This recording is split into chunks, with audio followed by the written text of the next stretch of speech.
It's episode 1, season 1 of NonFicPod with Bern and Cod. It's Cod here. Hello. And I am delighted to say that for this very introductory, wonderful, lovely, jubbly episode of NonFicPod, Bern is going to kick things off by describing herself in 10 words or less. Over to her.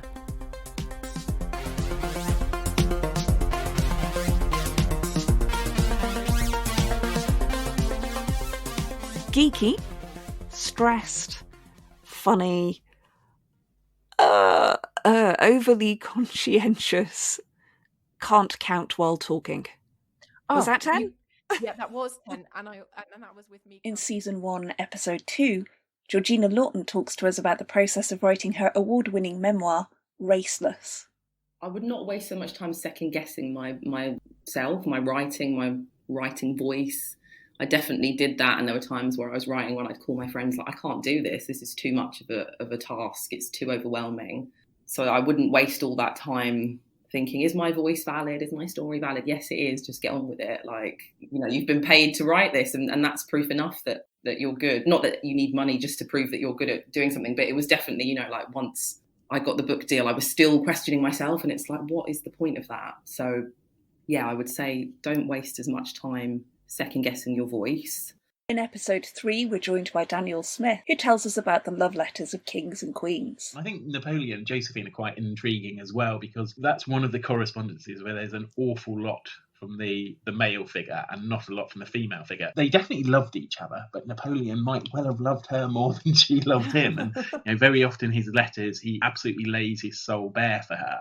And then the next letter that he writes sort of starts with something along the lines of, I sent you that one 3 weeks ago and I've not heard anything back from you yet. In season 1, episode 4 of NonFicPod, Caroline Williams tells us about the new science of movement and the brain.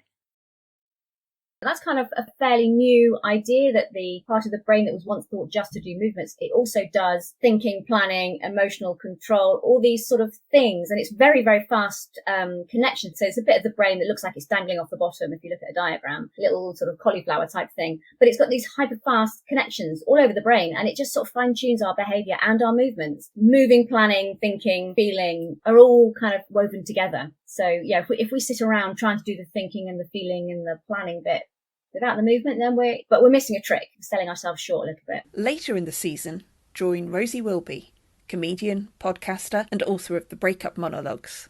When we're in love, we have these chemicals whizzing around, and then suddenly some of them are taken away. Our source of this kind of excitement and uplift and joy is not there anymore, and it really does feel like something that we have become addicted to has suddenly been taken away. So it is quite a shock when, particularly if we've been dumped very abruptly by somebody without knowing that it was coming. So that sort of happened to me 10 years ago now. I was dumped by email, which at the time I thought was, that's a bit rude, isn't it? What about a face-to-face conversation? And so now that would probably rank as quite a polite way of ending something, whereas at the time I thought that was absolutely terrible. And of course I joked at the time that I felt much better after I'd corrected her spelling and punctuation. For other authors, including Dr. Chanda Prescott-Weinstein and Nadia Owusu, join us on NonFicPod. You can find us on Twitter, Instagram, Patreon, and all your favourite podcatchers. Just search for NonFicPod.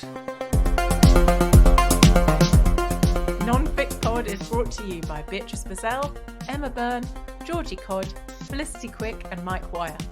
Our patron shout-outs go to David Corney and Mike Wire. Thank you for your support.